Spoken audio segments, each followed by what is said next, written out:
നമസ്കാരം. ഇസ്രായേൽ സൈന്യവും ഹമാസ് തീവ്രവാദികളുമായുള്ള ഏറ്റുമുട്ടൽ 115 ദിവസം പിന്നിടുമ്പോഴും ഹമാസ് തീവ്രവാദികളുടെ 80% ഭൂഗർഭ തുരങ്കങ്ങളും ഇനിയും കണ്ടെത്താൻ കഴിഞ്ഞിട്ടില്ല എന്ന് വെളിപ്പെടുത്തൽ.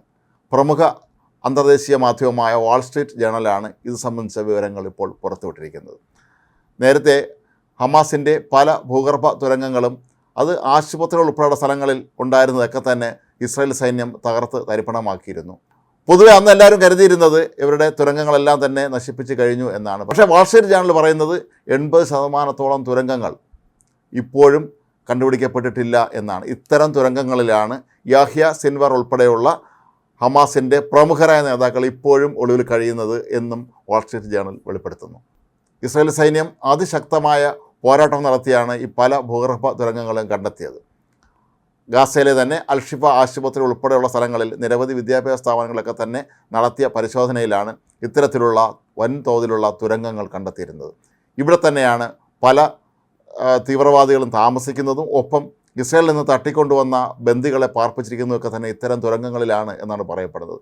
പക്ഷേ ലോകത്തെ ഏറ്റവും ചാര സംവിധാനമുള്ള ഇസ്രായേലിന് പോലും ഈ തുരങ്കങ്ങൾ ഇനിയും കണ്ടെത്താൻ കഴിഞ്ഞിട്ടില്ല എന്നുള്ള കാര്യം അത്ഭുതപ്പെടുത്തുന്നതാണ്. കാരണം വർഷങ്ങളായി ഹമാസ് തീവ്രവാദികൾ ഇത്തരത്തിലുള്ള തുരങ്കങ്ങൾ നിർമ്മിച്ചു വരികയായിരുന്നു. ഒരുപക്ഷെ ഇതിനുള്ള സാമ്പത്തിക സഹായവും മറ്റ് സാങ്കേതിക സഹായങ്ങളൊക്കെ തന്നെ അവർക്ക് ഇറാൻ ഉൾപ്പെടെയുള്ള രാജ്യങ്ങളിൽ നിന്ന് ലഭിച്ചിരിക്കാം. അതിൽ തന്നെ ഖത്തർ, തുർക്കി രാജ്യങ്ങളുമായൊക്കെ തന്നെ ഇവർക്ക് വളരെ നല്ല ബന്ധമാണുള്ളത്. ഇവരുടെ പല നേതാക്കളും ഇപ്പോഴും താമസിക്കുന്നത് ഈ രാജ്യങ്ങളിലാണ് എന്നുള്ളത് കൊണ്ട് തന്നെ വളരെയധികം പണം ലഭിക്കുകയും അതുപയോഗിച്ചുകൊണ്ട് ഇവർ അതീവ സുരക്ഷാ സംവിധാനങ്ങളുള്ള ഇത്തരം തുരങ്കങ്ങൾ നിർമ്മിച്ചിരിക്കാം എന്നാണ് വാൾ സ്ട്രീറ്റ് ജേണൽ പറയുന്നത്.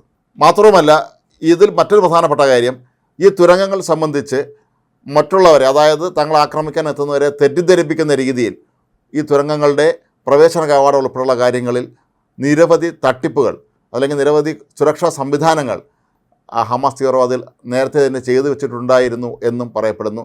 എതിരാളികളെ കബളിപ്പിക്കാനാണ് ഇത്തരം മാർഗങ്ങൾ അവർ ചെയ്തത് എന്നുമാണ് സംശയം. മൊത്തം 350 മുതൽ 450 വരെ മൈൽ വിസ്തൃതി ഉണ്ടാകാം ഈ മൊത്തം തുരങ്കങ്ങളും ഒന്ന് കണക്കുകൂട്ടിയെടുത്താൽ എന്നാണ് ഇപ്പോൾ വാൾ സ്ട്രീറ്റ് ജേണൽ ഉൾപ്പെടെയുള്ള മാധ്യമങ്ങൾ പറയുന്നത്. അത്രയും വിസ്തൃതിയിൽ, അത്രയും ദൂരത്തിലാണ് ഇവർ ഇത്തരത്തിലുള്ള തുരങ്കങ്ങൾ നിർമ്മിച്ചിരിക്കുന്നത്. എന്നാൽ ഇസ്രായേൽ പറയുന്നത് ഇത് 250 മൈലിനകത്ത് മാത്രമാണ് ഇത്തരത്തിലുള്ള തുരങ്കങ്ങളുടെ വിസ്തൃതി എന്നാണ്. അതേസമയം ഖാൻ യൂനിസ് പോലെയുള്ള ഹമാസ് തീവ്രവാദികളുടെ ശക്തി കേന്ദ്രങ്ങളിലാണ് ഇപ്പോൾ ഇസ്രായേൽ സേന ശ്രദ്ധ കേന്ദ്രീകരിച്ച് അവിടെ ആക്രമണം അഴിച്ചുവിട്ടിരിക്കുന്നത്. പക്ഷേ ഇവിടെ പോലും എവിടെയാണ് ഇവർ തുരങ്കങ്ങൾ നിർമ്മിച്ചിരിക്കുന്നത് എന്ന് കണ്ടെത്താൻ യാതൊരു മാർഗ്ഗങ്ങളുമില്ല എന്നുള്ളതാണ്. അവിടെ വീട് തോറും കയറി അതല്ലെങ്കിൽ കെട്ടിടങ്ങളൊക്കെ തന്നെ വിശദമായി ഇസ്രായേൽ സൈന്യം പരിശോധിക്കുന്നുണ്ട്. പക്ഷേ ഈ ഭൂഗർഭാറകൾ എവിടെ നിന്നാണ് തുടങ്ങുന്നത്, അതിൻ്റെ പ്രവേശന കവാടം ഏതാണ് എന്നുള്ളത് സംബന്ധിച്ചാണ് ആർക്കും ഇനി ഒരു ധാരണയുമില്ലാത്തത്. അവിടുത്തെ പല സാധാരണക്കാർ താമസിക്കുന്ന വീടുകൾക്കുള്ളിൽ പോലും ഇവർ തുരങ്കങ്ങൾ നിർമ്മിച്ചിട്ടുണ്ട് എന്നാണ് പറയുന്നത്. അത് അവിടുത്തെ ജനങ്ങൾ ഹമാസ് തീവ്രവാദികളെ അനുകൂലിക്കുന്നത് കൊണ്ടല്ല, ഭയന്നാണ്, അല്ലെങ്കിൽ അവരെ ഭീഷണിപ്പെടുത്തിയാണ് അവരുടെ വീടുകൾക്കുള്ളിൽ പോലും ഇത്തരത്തിലുള്ള തുരങ്കങ്ങൾ നിർമ്മിക്കാൻ ഇവർ ശ്രമിച്ചതെന്ന് പറയപ്പെടുന്നു.